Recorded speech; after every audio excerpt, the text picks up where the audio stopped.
ব্যারাকপুরের তৃণমূল প্রার্থী পার্থ ভৌমিকের সমর্থনে সপ্তাহান্তে চলছে জোর প্রচার। কোথাও প্রচারে বাবুল সুপ্রিয় তো কোথাও রাজ। ব্যারাকপুরে লোকসভা কেন্দ্রে নির্বাচন অনুষ্ঠিত হতে চলেছে আগামী 20 তারিখ। তার আগে ব্যারাকপুরের তৃণমূল প্রার্থী পার্থ ভৌমিক প্রচারে কোনো খামতি রাখছে না। ইতিমধ্যেই তিনি ব্যারাকপুর শিল্পাঞ্চলের বিভিন্ন পৌর এলাকায় ঘুরে ঘুরে প্রচার সেরেছেন। সেই সঙ্গে লোকাল ট্রেনে চেপে করেছেন জনসংযোগ। সপ্তাহের ব্যস্ত দিনের পাশাপাশি সপ্তাহের শেষে শনি ও রবিবারও জোর কদমে চালাচ্ছেন প্রচার। তবে পার্থ ভৌমিক একা নন, তার সাথে প্রচারের ময়দানে নেমেছেন ব্যারাকপুরের বিধায়ক রাজ চক্রবর্তী। হুটখোলা জিপে চড়ে টিটাগড়ে এক মিছিলের মাধ্যমে প্রচার করতে দেখা গেল তৃণমূল প্রার্থী পার্থ ভৌমিক ও বিধায়ক রাজ চক্রবর্তীকে। এই মিছিল থেকে পার্থ ভৌমিক বিজেপি প্রার্থী অর্জুন সিংকে জুট শিল্পে তার অবদান প্রসঙ্গে কটাক্ষ করে ব্যারাকপুর শিল্পাঞ্চলে জুট শিল্প বিজেপির নীতির জন্য যে ধুঁকছে, আর তিনি সাংসদ হলে জুট শিল্প বাঁচানোর জন্য প্রচেষ্টা চালাবেন বলে মন্তব্য করেন। অপরদিকে শনিবার ব্যারাকপুরের তৃণমূল প্রার্থী পার্থ ভৌমিকের হয়ে প্রচার করেন রাজ্যের মন্ত্রী তথা সঙ্গীত শিল্পী বাবুল সুপ্রিয়। এদিন হালিশহরে পার্থ ভৌমিকের সমর্থনে পদযাত্রা বের হয়।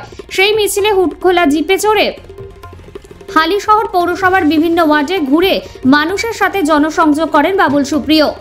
এদিন তার সাথে মিছিলে অংশ নেন বিধায়ক সুবোধ অধিকারী, হালিশহর পৌরসভার পৌরপ্রধান শুভঙ্কর ঘোষ।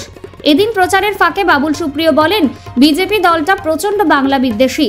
বিজেপি বাঙালিদের আগে যেতে দেয় না, কোথাও না কোথাও বাঙালিদের ওরা আটকে দেয়। আর এই সমস্ত কারণে অনেক কষ্ট নিয়ে আমি বিজেপি দলটা ছেড়েছিলাম। বিরাট পদযাত্রা করলেন, কি বলবেন? কেমন দেখলেন? আমার ভাই আপনাদের এখানকার পপুলার এমএলএ, ওকে অনেক ধন্যবাদ জানাবো। খুব সুন্দর রুট বানিয়েছিল, অনেকটা আমরা কভার করতে পেরেছি এবং মানুষের যে স্বতঃস্ফূর্ততা দেখছি তাতে একটা জিনিস পরিষ্কার বোঝা যাচ্ছে যে ব্যারাকপুর একটা বহু পুরনো জায়গা, একটা শিল্পাঞ্চল যেখানে প্রচুর নানা রকমের শিল্প ছিল। আমি ব্যান্ডেলে বড় হয়েছি, হুগলিতে ঘাট ট্রেনে আসতাম, নৈহাটিতে, এসব আমার খুব চেনা জায়গা। তো আমি এটাই বলবো যে এখানে যে দাঙ্গা সন্ত্রাস খুনোখুনি দুদিন অন্তর গোলাগুলি চলছে, এই সংস্কৃতি থেকে এখান থেকে মানুষ কিন্তু নিস্তার চাইছে এবং সেটার জন্য আমার মনে হয় যে একদম সঠিক যে প্রার্থী আমাদের দল থেকে দেওয়া হয়েছে পার্থদা। মিশন থেকে পড়াশোনা করেছেন, একজন শিক্ষিত ভালো মানুষ, সাংস্কৃতিক জগতের মানুষ, পরিচ্ছন্ন রাজনীতি করেন, হাসি মুখে মানুষের কথা শোনেন। এরকমই একজন মানুষের ব্যারাকপুরের জন্য দরকার। এবং আমি বলবো যে এলাকার মানুষও কিন্তু আমি নিজে বিরোধী রাজনীতি করেছি, সেইখান থেকে আমি বলতে পারবো যে অত্যন্ত বিতৃষ্ণার সঙ্গে বিজেপি দলটা আমি ছেড়েছি। কারণ কোনো বাঙালিকে ওরা আগে যেতে দেয় না। কোথাও না কোথাও গিয়ে আপনাকে মানে কি বলবো, নতমস্তকে তাদের পায়ের সামনে ঝুঁকে দাঁড়াতে হবে, তবে আপনি সেখানে উন্নতি করতে পারবেন। যে কোনো অন্যান্য ফিল্ডে যাদেরকে মানুষ ভালোবাসে, কোনো আত্মসম্মানওয়ালা মানুষ কিন্তু বিজেপিতে থাকতে পারে না।